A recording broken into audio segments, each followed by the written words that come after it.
Senator Becky Massey and Representative Patsy Hazlewood. That bill is House Bill 598 and Senate Bill 677. Then I'm going to be joined by Danielle Ewan with Education Council, and we'll spend about 20 minutes on an overview of funding from the federal relief packages and the ways that it can be used, and we'll do a short Q&A at that time. We are then going to go into the breakout sessions that Jonathan mentioned. Then we'll return back from those breakouts to the full group, where we'll spend about 5 minutes or so with the session facilitators sharing a few highlights from the breakouts, and keeping in mind that we'll be incorporating your input as part of a report that we share back with you, as well as the bill sponsors and our DHS Commissioner Carter. So, and then finally, we'll wrap up with some words about next steps. So on with it. First, I want to have the honor of introducing our special guests. I hope they are here and have joined us so far. We have Senator Becky Massey and Representative Patsy Hazlewood. These two women have championed the legislation, the bill number that I mentioned, that's going to create the Tennessee Child Care Task Force. And that task force will be charged with creating a strategic action plan for affordable, accessible, quality childcare in Tennessee. Yay! And thanks to their leadership and to many advocates, many on this call, who've expressed your support for that bill. It passed the full Senate this past Tuesday with a vote of 29-0. Yay! And is scheduled and expected to be passed in the House floor, on Monday evening. Senator Massey, who I hope is here. Jonathan, can we get her spotlighted and I can see her waving, hopefully. I'm working on that now, yep. Senator Massey is a Republican from Knoxville, and she serves as the chairperson for the Senate Transportation Committee. Representative Hazlewood is a Republican from Signal Mountain in the Chattanooga area, and she serves as the chairperson of the House Finance, Ways, and Means Committee. And she's, as you can imagine, had quite the busy week this week with getting the budget passed. Ladies, thank you so much for your leadership and frankly, your partnership. Thank you for all your efforts. And I'd like to just offer each of you a minute or two to talk about your legislation and why it's important to Tennessee. And let's start with Senator Massey, if she's here. Is she on?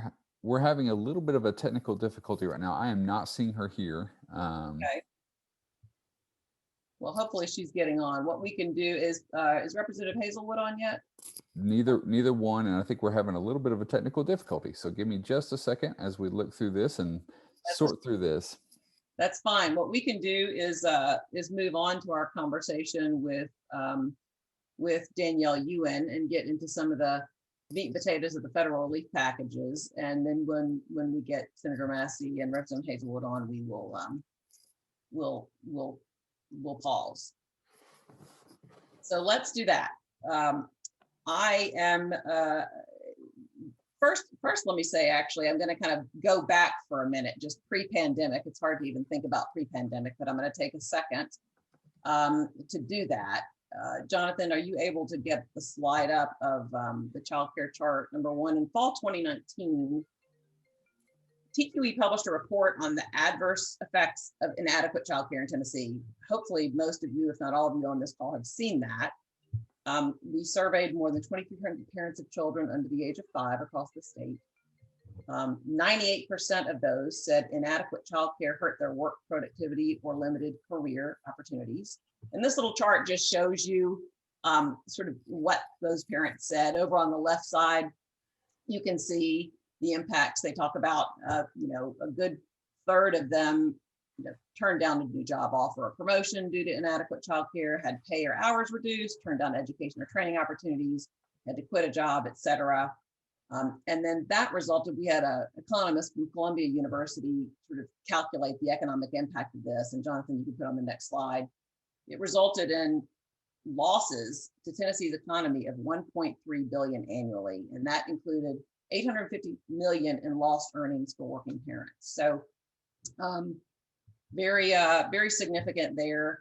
Fast forward to today, the pandemic, obviously you're here in large part because you know what an enormous stress pandemic has put on the fragile childcare system, very kind of an already fragile childcare system. And I think the good news is that this Tennessee is organizing to really reimagine childcare right now, and there are incredible federal resources available to us to help us do that. And so that's why really we feel like there's never been a more opportune time for this childcare task force to get underway and reimagine childcare in Tennessee. So to help us better understand the federal funding opportunity, I reached out to Danielle Ewan with Education Council to join us today. Welcome, Danielle. Wave so they can see you there. Yay. I'm going to just give a quick introduction to Danielle, to her background. She is a really, she asked me not to do this, but I'm still going to do it. Blair, can I interrupt you real quick? Just so that people know what we're working with is there's a Zoom cap that has been put on, and I'm not sure, but only 100 people are allowed in. And so we're trying to figure out what to do with this. But it has stopped several of our guests from coming in and some of our facilitators, and we are capped at about half of what has registered for this event. And I'm working through the details of that. So if you see my video off, as you guys can keep working through the presentation here, I'm going to do my best to let folks in and expand our capacity here. So sounds great. Thank you, Jonathan. Good luck with that. Have fun. Thanks. We discussed earlier our backup plan for Zoom bombing. So we're ready for that. We just weren't ready for this one. Thank you, Jonathan. All right, well, let me get on with Danielle's background. The good news is this is being recorded, and we'll roll it again for a second time if we need to with the second group. But Danielle is with Education Council. She's very much sought after national expert. She was formerly the director of the Office of Early Childhood Education in the District of Columbia Public Schools. She's been the director of child care and early education team at the Center for Law and Social Policy. She's been with the Children's Defense Fund as a senior program associate in the Child Care and Development Division, and she's been the director of the National Child Care Information Center, assistant director. And earlier in her career, she was with the U.S. Department of Education as a policy analyst, and she holds a bachelor's from UC Berkeley and a master's from Columbia University. So with that, Danielle and I are going to do a little Q&A to try to keep it lively, and then we'll open it up to some questions. And do be putting your questions in the chat, and Danielle's really good at keeping an eye on that while she's talking. So we're going to do our best to pick up a good handful of those questions and get answers to you. And the ones we can't get to, we'll try to get answers back to you after this session. So let's dive in, Danielle. And let's see if Jonathan can tag team here, because we're going to have to put a chart up. Jonathan, are you with me to be able to put the chart up? The slide? It's coming up right now. Yep. All right, good job. There have been three relief packages, right, over the past year, two of which were in 2020, one in 2021, and since the change in administration. So Danielle, we're going to let you dig in here and unpack this chart and sort of tell us about how these relate, what they are, how much is coming to Tennessee, and really how they relate to reimagining childcare in Tennessee. So you're on. Great.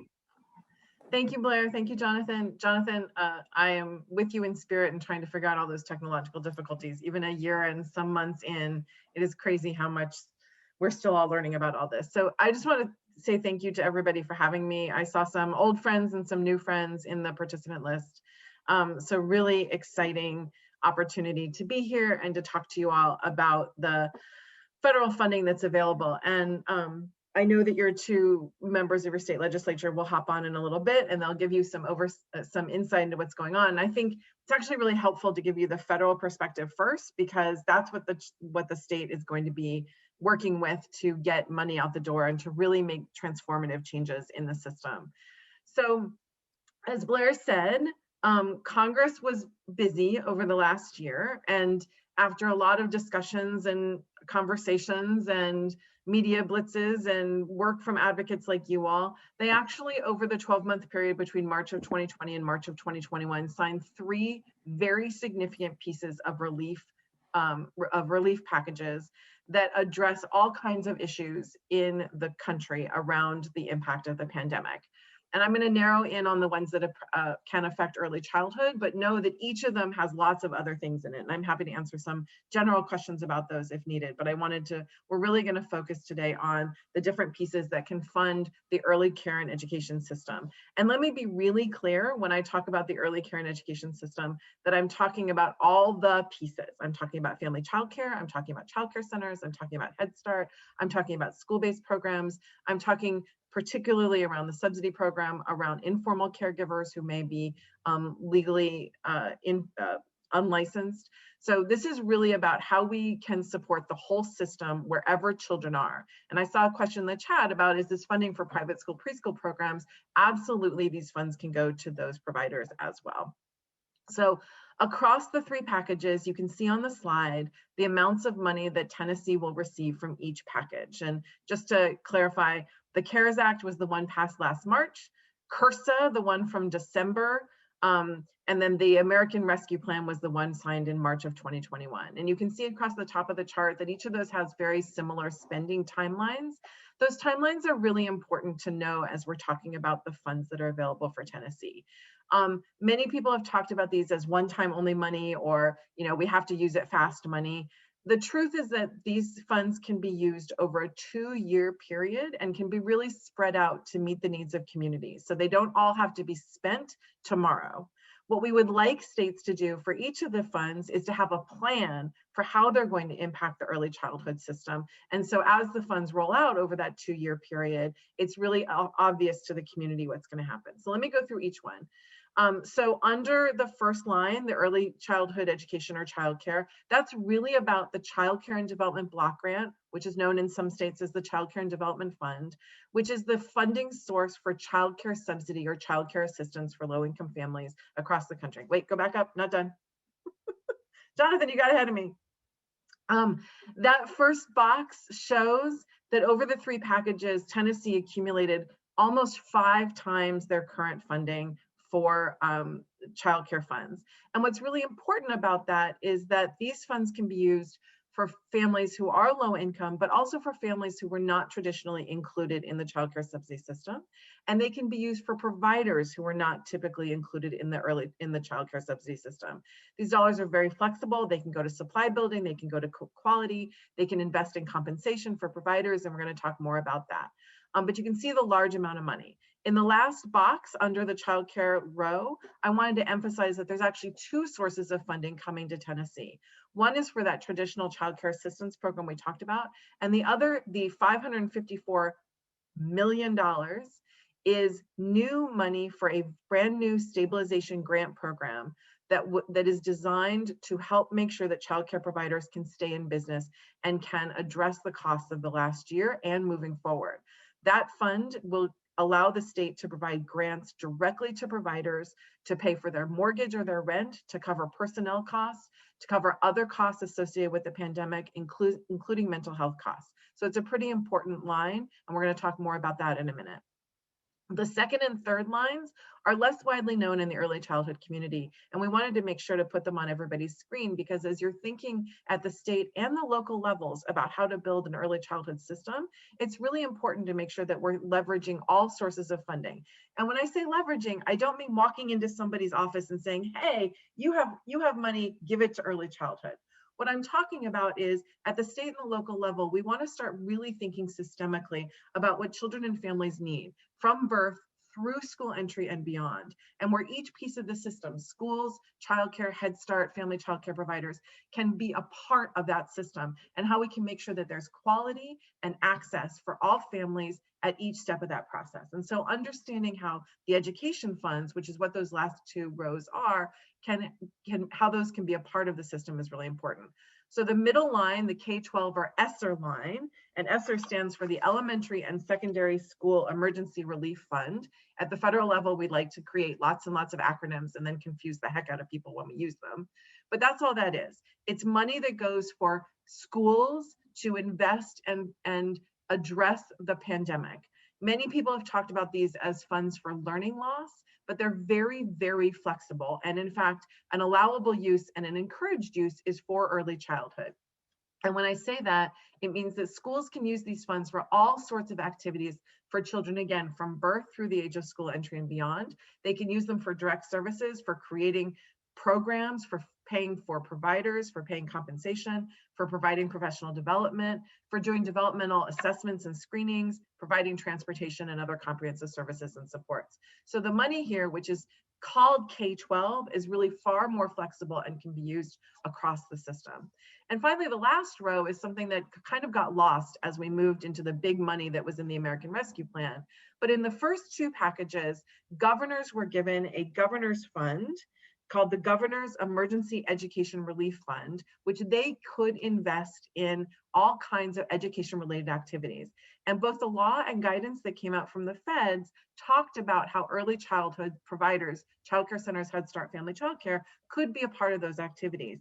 And a number of states, 8 states, have actually used those funds to do a variety of investments in early childhood, including increasing access for children who need support through the early intervention system, paying for PPE, paying for professional development, and paying for summer programs for kids. So when I talk about the whole system and looking at all the different ways that folks can, that communities can really build that system and use these funds, you can see that there's lots of places to go. So the governor's office is a place to go, your state education agency is a place to go, your state agency that governs the childcare system is a place to go, your school districts at the local level. All of these are places where we are seeing needed investments in early childhood, or available money for investments in early childhood. So I'll stop there. The only thing I will say is, I just want to draw attention again, I said it at the beginning, but when you look at the bottom where we say the federal annual CDBG allocation in Tennessee is $203 million, that's money that your state gets every year that you'll continue to get beyond this 2-year spending deadline. But that is, again, even the childcare line, the top row, is 5 times what your state had been getting before, more than 5 times. So these dollars can really be transformative as we think about how to spend them. So I'll stop there, Blair, and see if you have a question. That's fantastic. I'm gonna let folks soak that in for a minute. And we've just had Senator Becky Massey has joined us. And Senator, we know you weren't tardy. We know it was our fault. We had a little bit of a gatekeeping glitch, but we're delighted to have you with us this morning. And I think Jonathan is probably going to unmute you here in just a minute. I've introduced you and given some background on you and Representative Hazlewood, and we're just so appreciative of your leadership and so excited about the Child Care Task Force and the opportunity for that provides for really transforming our childcare system, particularly at this time when there are new resources available. And just want to hear from you for a couple minutes on the bill and what you think it means for Tennessee. Well, thanks, Blair. And like I say, it was a good problem when you have so many people that want to be on that you reach your limits. So that's always a great, if you're going to have a problem, I'd rather have too many than way too few.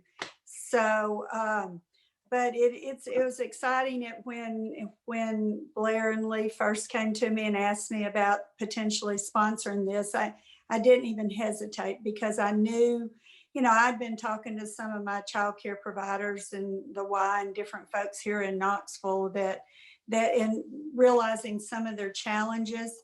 And just knowing that that's such a key component in getting our economy back going, getting folks to be able to work, because that's, whether it's your immediate kids or whether it's your, it's grandparents or kinship that are taking care of their kids.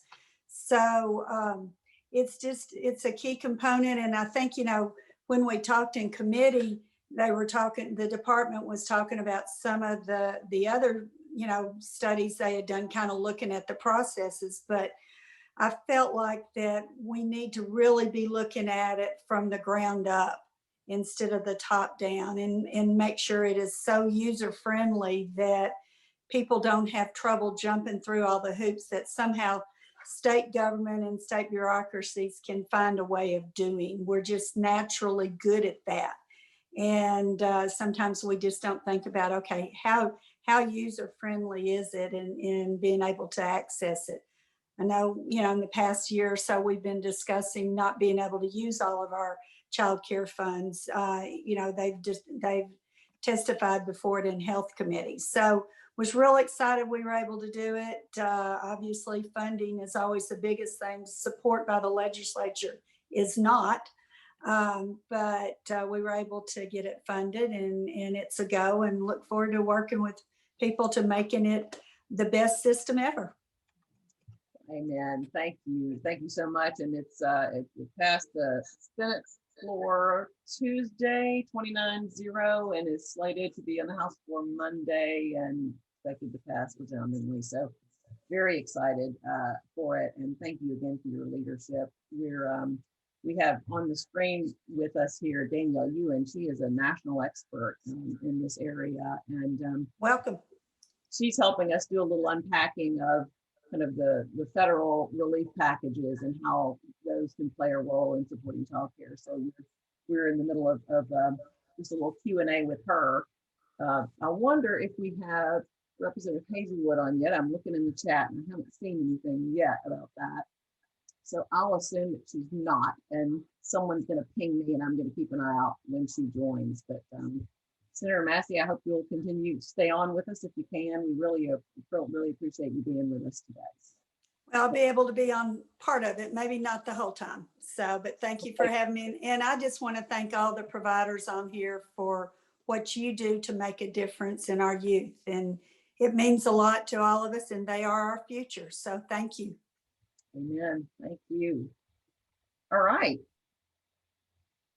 Pivoting back to you, Danielle, Jonathan, if you want to just put that chart up again, just so it sits there for a minute while people are absorbing it. And I'm just going to do a quick mention. Thank you. That was a really thorough overview, Danielle. And I'm going to just do a quick mention before we go into your next slide about our Department of Human Services. So Jonathan, we can just leave this up for a second, but our Department of Human Services has been doing a lot with the CARES Act fund, and the CRRSA funds has started to do to deploy the CRRSA funds, the second round of funding. And some of the things, I just want to highlight some of the things that they have done. A lot of it naturally has been around stabilization and support of our childcare industry. They have and supporting parents who are struggling during this pandemic. They have waived parent co-pays. They have established essential worker childcare payment assistance. They've extended eligibility periods. They have paid providers. This is a big one based on enrollment and not attendance. They have provided grants, which have paid for, and actually there's another round of grants right now that are currently able to pay for things like PPE and cleaning and sanitation, increased operating expenses like salaries, insurance, rent costs, those kind of things. So that is in operation at the moment. I think they spent around 50 some odd million on that. There's another 15 million that's in play right now. So Danielle, just thinking about that, and a lot of it's about kind of stopgap and sort of stemming the bleeding, as it were, and stabilization here, and that continues to be important. But as we think about how to kind of build back better and really think about transformation, let's talk about and kind of get into your slides a little bit about just some more about what are the ways that these funds can be used. What are some of the conversations you're hearing about policy, around the state, around the nation? And Jonathan, that'll be Danielle's second slide that we go to, that should be coming up here right after this one. Let's pop that up. Yeah, so thanks, Blair. So in thinking about this, I have 1,000 ideas and have heard 1,000 things from around the country. And so I wanted to put them on a slide so everybody can see sort of some ways to think about how to have this conversation and what some of the priorities are. And Jonathan, if you can pop that next slide up, there's several categories that we really try to think about that will impact the childcare system, where Tennessee and other states can really use the relief funds. And many of them are designed to address issues that have been in the childcare system for a long time. And now we have the funds to really do that and to be thoughtful, right? And so really thinking about it in these 5 categories. How can we help families access and afford childcare? And that really means a lot of things. It means addressing copays, which I'll talk about in a minute. It means thinking about how to make it as easy as possible for families to get access to subsidies. It means thinking about very different ways to provide subsidies, thinking about the voucher system and contracts and other things. How can we stabilize childcare programs? As I talked about a few minutes ago, there's this new money that is designed to really put money into the hands of providers so that they can stay in business and grow their businesses. What else do we need to do to make sure that they're stable? What are the pieces that have been missing, not just for the last year, but for the decades before that, that will really create a stable system of childcare? And again, thinking about family childcare, thinking about centers, thinking about Head Start and other providers. Importantly, how can we compensate childcare providers once and for all and make childcare a profession that rewards the folks that are working each and every day to keep our kids safe, to promote their development, and to really make sure that families have a place to go where their kids are well taken care of in every sense of the words. Childcare is one of the lowest compensated fields in the country. We have providers who left the field because of COVID. Their centers or their homes had to be closed, and they never went back because when they started looking for other employment, they found they could make more money at the fast food restaurant down the street or at Costco or at other places. So how can we really compensate our childcare providers and make sure that these wonderful people, largely women of color, who have dedicated their lives to our kids, are actually being given the salaries and the benefits, not just the salary, but also benefits that will make them want to stay in our field. And there's all kinds of benefits that accrue from that. We increase retention. We reduce the need to be looking for new folks through recruitment. We decrease the need for ongoing training because we have people that have been there. And most importantly, we benefit kids when we make sure that they have the same providers for years and years. So really compensating providers. Thinking about how to build supply and quality. For years, we've heard about childcare deserts in rural communities, in urban communities, in suburban communities.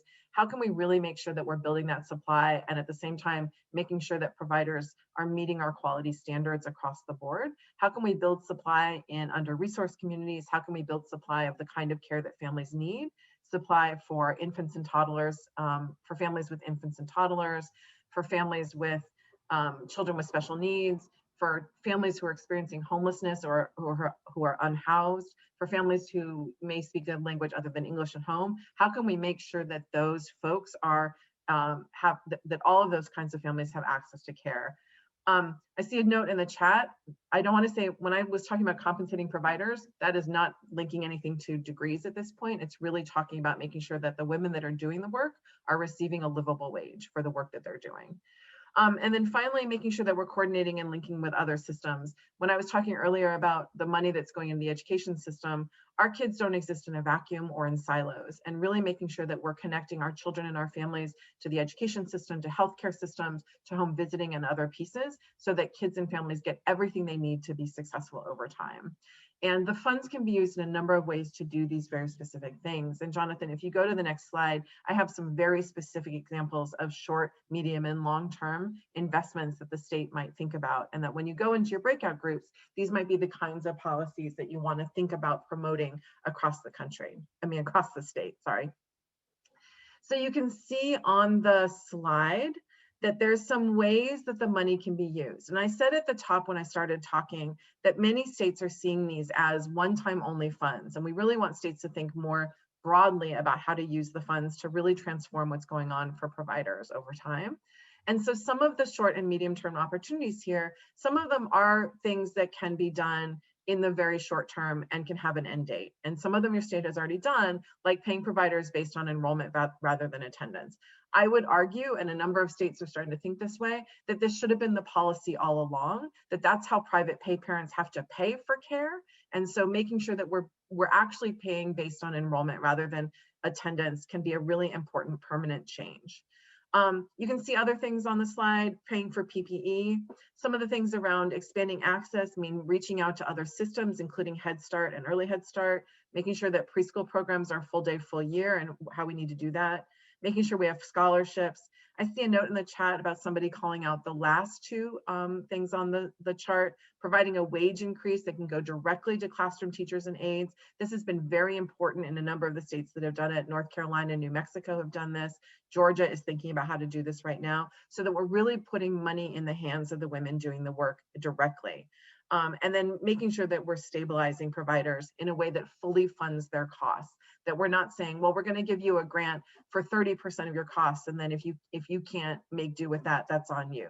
Really thinking about how to structure grants to cover all costs. And again, that means rent or mortgage, that means all personnel costs, including salaries and benefits, including paid leave and access to health care.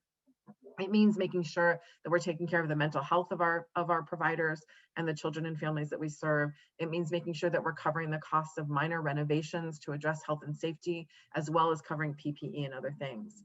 You can see some other things on the slide that are really about the system, making sure that we have resource and referral agencies to provide translation and assistance for families and providers who are trying to access the system, and really thinking broadly about the needs of the community, including mental health consultations. So those are some of the short and medium term policy opportunities that can get us to some of those 5 areas I outlined above. Jonathan, if you'll go to the next slide, there's some things that take a little bit longer to put in place and have longer term implications for the state. And those start to really think about some systems changes. So the ones that I just talked about are intermediate actions that will improve what is available for children and families and help providers. But these are things that will really change and transform what is available for years to come. So first and foremost, how do we make assistance more widely available? Can we increase eligibility? Can we raise rates for all providers to at least the market rate, if at a minimum? And can we eliminate or lower copays for parents? This last one is incredibly important in the pandemic. We know that many low-income families have suffered dramatic losses of income, either completely losing their jobs or going to part-time. Some of those gaps have been addressed by unemployment and other supports, but eliminating copays or making it easier for families to pay those fees will be a very important change over time. And then thinking about how to help families capture those savings for them. Many families may need to use those savings to pay for food and housing costs, but for some families, it may be possible to incentivize them to save them over time, which would have a long-term benefit for the state.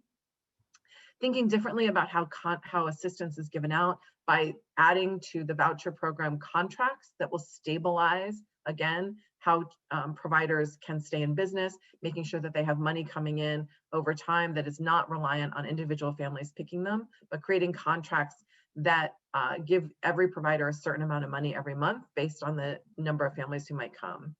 Using data, and then as I said earlier, really thinking about linkages with other systems. And this is incredibly important to moving forward. And I have some of the systems here on the slide, but thinking about the needs of children and families, thinking about how families have been impacted by the pandemic, thinking about where families are going for help, and making sure that the early childhood system is connected to each and every one of those. So expanding Child Find, making sure that pediatricians are doing developmental assessments on all kids, and that data is available, even if it has to be aggregated to the community, so that we understand, do we have an increase in asthma because children have been home in environments that may not be safe for them?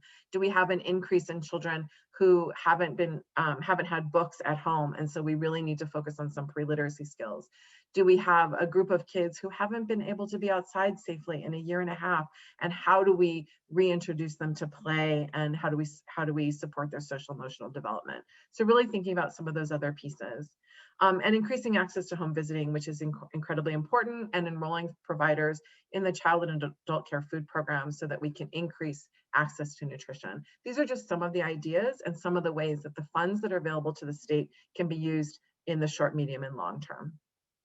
That's just fantastic, Danielle. And you hit on, we've been watching the chat, and I know you've hit on and addressed some of the questions and comments that are in there. And you all keep putting those in there, but I think it is now time for us to move into our breakout sessions.